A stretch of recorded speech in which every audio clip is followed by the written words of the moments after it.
Awami League party হিসেবে যদি আপনার এর জন্য দায়ী হয় তাহলেও তাকে বিচারের অধীনে আসতে হবে। সব দেশই আমার বন্ধু, আমি সকলের সঙ্গে বন্ধুত্ব করতে চাই, মিত্রতা করতে চাই।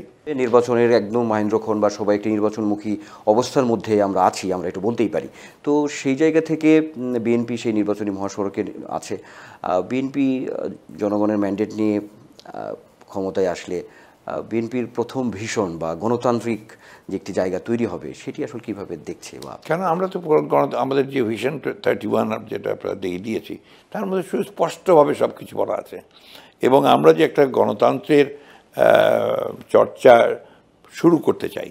বাংলাদেশে গণতন্ত্রকে প্রাতিষ্ঠানিক রূপ দিতে চাই, এবং গণতান্ত্রিক প্রতিষ্ঠানগুলোকে আমরা আপনার শক্ত ভিত্তিতে দাঁড় করাতে চাই। এগুলো আমাদের কমিটমেন্ট আছে, এবং উইল ট্রাই ফর দ্যাট। ওটার জন্যই আমরা লড়াই করেছি 15 বছর। সুতরাং ওটা তো আমাদের সবচেয়ে বড় কাজ। একই সঙ্গে অর্থনীতিকে আপনার পুরোপুরি আধুনিকীকরণ করা, এটাও আমাদের একটা বড় কাজ আছে, এবং অর্থনীতিকেও আমরা ডেমোক্রেটাইজ করতে চাই, অলিগার্কি তৈরি করতে চাই না। এখানেও গণতান্ত্রিক উপায়েই আপনার আমাদের অর্থনৈতিক কর্মকাণ্ডগুলো পরিচালিত হবে। মানুষের একটি আলোচনা আছে, একটু যদি বলি যে পতিত আওয়ামী লীগের রাজনীতিতে ফেরা, নির্বাচনে অংশগ্রহণ করে কিছু আলোচনা আছে। আসলে বিএনপির দৃষ্টিকোণটা কি?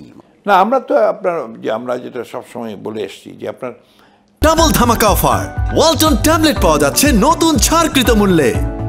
গণতন্ত্রকে যারা হত্যা করেছে, এবং গত 24শে জুলাই থেকে আগস্ট 36 দিন যে গণহত্যা তারা করেছে, এবং অতীতে যে গণতান্ত্রিক কার্যকলাপে লিপ্ত হয়ে আপনার এনফোর্স ডিসঅ্যাপিয়ারেন্স, আয়নাঘর যারা তৈরি করেছে, নির্যাতন করেছেন, নিপীড়ন করেছেন, তার প্রত্যেকটা বিচার আমরা দাবি করেছি, এবং সেই বিচারের মুখোমুখি অবশ্যই আওয়ামী লীগের নেতাদেরকে হতে হবে, এবং তার বিচার হতে হবে। একই সঙ্গে আওয়ামী লীগ পার্টি হিসেবে যদি আপনার এর জন্য দায়ী হয় তাহলেও তাকে বিচারের অধীনে আসতে হবে। তো আমরা দেখছি যে আন্তর্জাতিক অপরাধ ট্রাইব্যুনাল কিছু বিচার কার্য কিন্তু সামনে নিয়ে এসেছে। সেক্ষেত্রে বিএনপি ক্ষমতায় আসলে এই ওগুলো কন্টিনিউ করবে অবশ্যই। যদি শেষ করতে না পারে তাহলে আমরা সেটা অবশ্যই শেষ করব, যদি আমরা জনগণের ভোটের নির্বাচনে সরকার গঠন করতে পারি। একটি আলোচনাও আছে যে আওয়ামী লীগের যে প্রধান যিনি ছিলেন তাকে একটা মহল বলছে যে তাকে দেশে ফিরিয়ে এনে এরকম একটি তার বিচার কার্য করা। সেটা দেশে ফিরিয়ে আনাটা তো পুরোপুরি এই সরকারের উপরে নির্ভর করে না, বা অন্য সরকারের উপরে নির্ভর করবে যাদের দেশে আছে তারা ফেরত দিচ্ছে কিনা।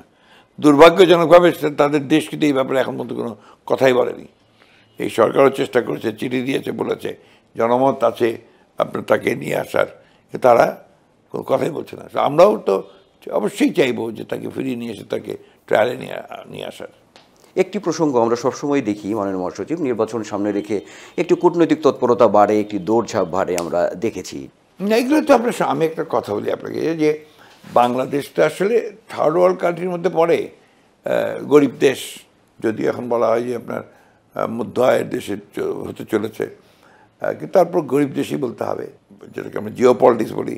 সেক্ষেত্রে বাংলাদেশের অবস্থানটা এখন একটু গুরুত্বপূর্ণ হয়ে গেছে, যে কারণে বিভিন্ন দেশের লোকে আপনার যারা মিশনগুলো আছে তারা দেখা সাক্ষাৎ করে, কথাবার্তা বলে, and they try to influence.